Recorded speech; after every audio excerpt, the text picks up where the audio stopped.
হচ্ছে ইলমে তাসাউফের মাহফিল মানে হচ্ছে আত্মশুদ্ধির মাহফিল। কিসের মাহফিল? আত্মশুদ্ধির মাহফিল। জীবনে অনেক আলোচনা শুনেছেন, রমজানের ফজিলতের আলোচনা শুনেছেন, কুরবানির ফজিলতের আলোচনা শুনেছেন, আপনার যাকাতের ফজিলতের আলোচনা শুনেছেন, নামাজের ফজিলতের আলোচনা শুনেছেন, কোরআনের বিভিন্ন আয়াতের ফজিলতের আলোচনা শুনেছেন, কিন্তু এই মানব দেহের ফজিলতের আলোচনা কি শুনেছেন? এটার আলোচনা ততটা হয় না। সমস্ত কিছুর ফজিলতের আলোচনা হচ্ছে, কিন্তু মানব দেহের আলোচনা ফজিলত আলোচনা হচ্ছে না। হইলেও কম হচ্ছে, আলোচনা করার লোকও কম, এই আলোচনাটুকু বুঝার লোকও কম। ঠিক কিনা বেটি? এই দেহের আলোচনা, এই দেহের ফজিলতের আলোচনা, এই দেহটা মূলত কি? এই দেহটা মূলত হইল একটা আয়না। কি দেহটা? মূলত আয়না। নামাজ, রোজা, হজ, যাকাত যাহাই কিছু আল্লাহ দিলেন কেন? আল্লাহ আমরা যদি নামাজ না পড়ি আল্লাহর শান কি কমবে? আমরা যদি রোজা না রাখি আল্লাহর শান কি কমবে? আমরা যদি কুরবানি না দেই আল্লাহর শান কি কমবে? আমরা যদি দান সদকা না করি আল্লাহর শান কি কমবে? বরঞ্চ আল্লাহ যে হুকুম আহকাম দিয়েছে এইগুলো আদায় না করলে আল্লাহর শান কমবে না। এইগুলো করলে মূলত আমাদের শান বাড়বে। এবার আসুন আমি যেই কথাটা বুঝাইতে চাচ্ছি, সংক্ষিপ্ত কথায় আমি মূল কথাটা বুঝাইতে চাইব। এই দেহটা হচ্ছে একটা আয়না। এই দেহটা হচ্ছে কি? আমার আল্লাহ নামাজ, রোজা, হজ, যাকাত দিলে, ইবাদত করলে আল্লাহর পজিশন বাড়বে এমনটা না, না করলে আল্লাহর পজিশন কমবে এমনটা। তাহলে আল্লাহ এটা দিলেন কেন? আল্লাহ এটা দিলেন কেন? নামাজ, রোজা, হজ, যাকাত, এই ইসলামের হুকুম আহকামগুলো এইগুলো কেন দিলেন? কারণটা কি? জীবনটা বর্তমান নামাজ পড়তেছেন, রমজান মাস আসলে রোজা রাখতেছেন, কুরবানি আসলে কুরবানি দিচ্ছেন, বছরে যাদের তৌফিক আছে যাকাত দিচ্ছেন। কেন দিচ্ছেন সেটা তো জানার দরকার। জানলাম না দিয়ে যাচ্ছি, কিন্তু এটা না জেনে কোন কর্ম করলে কি বিনিময় পাওয়া যাবে? আপনি আগে কিসের জন্য করবেন বিষয়টা জানতে হবে।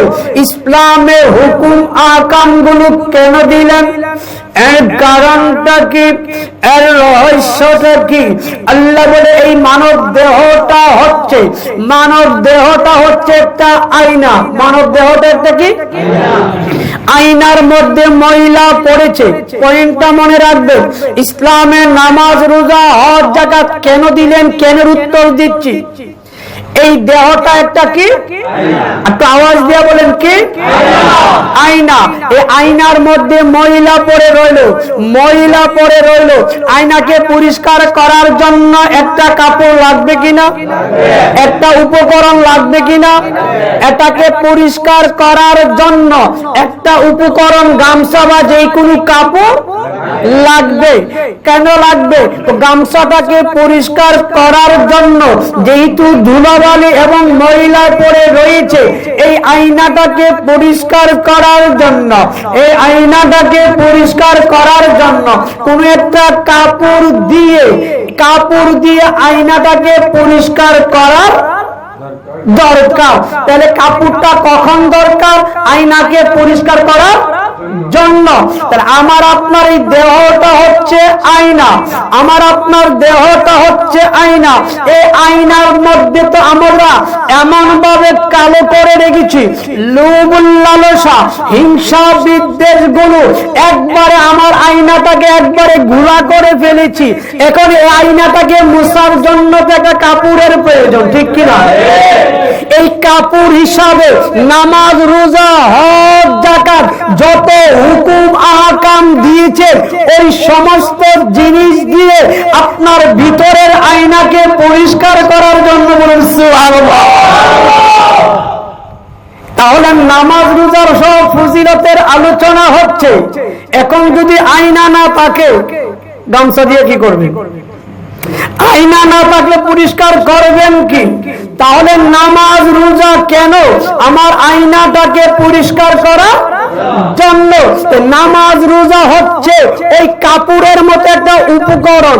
এই নামাজ রোজা হজ যাকাত গুলো আপনার ভিতরের আয়নাকে পরিষ্কার করার জন্য ব্যবহার করবেন। সুবহানাল্লাহ। যে কাপড় দিয়ে আপনার ময়লা পরিষ্কার হয় না, এই কাপড় দিয়ে কি করবেন? যে টাকা আপনার বিপদের সময় উপকারে আসে না, সেই টাকা দিয়ে কি করবেন? আপনার টাকা আছে আরেকজনের কাছে, বিপদে পাইছেন না, আপনি তো চিৎকার করে বলবেন, আপনি তো চিৎকার করে বলবেন, ভাই কেন শুনেছেন? আপনি চিৎকার করে বলবেন, টাকা থাকলে কি হবে, আমি সময় মতো তো পেলাম। তাহলে কাপড় থাকলে কি কাজ হবে যদি আয়না না থাকে? আবার আয়না আছে, এই দেহটা হচ্ছে কি আয়না। আয়নার মধ্যে ময়লা পড়লে কাপড় দিয়ে পরিষ্কার করি আমরা। এই দেহ আয়নাটাকে পরিষ্কার করার জন্য যে কাপড় হিসাবে, পরিষ্কারের মেডিসিন হিসাবে যে জিনিসগুলো, এটি হচ্ছে নামাজ রোজা হজ যাকাত, সমস্ত হুকুম আহকাম দিয়েছে আমাদের ভিতরের আয়নাটাকে পরিষ্কার করার জন্য। সুবহানাল্লাহ। তাহলে কাপড় দিয়ে ভিতরের ময়লা পরিষ্কার করতে হবে। এখন একটা কাপড় দিয়েছেন, আয়নার মধ্যে স্পর্শ করা যায় না, একটা আলগা আলগা থাকে, শক্ত একটা কাপড় আছে, আয়নার মধ্যে চাপ দিয়ে লাগানো যায় না, তাহলে কি ময়লা পরিষ্কার করা যাবে? ময়লা পরিষ্কার করা যাবে না। যেই কাপড়টা সফট নরম, এটা দিয়ে কাপড় পরিষ্কার করা যাবে, আয়নার ময়লার পরিষ্কার করা যাবে।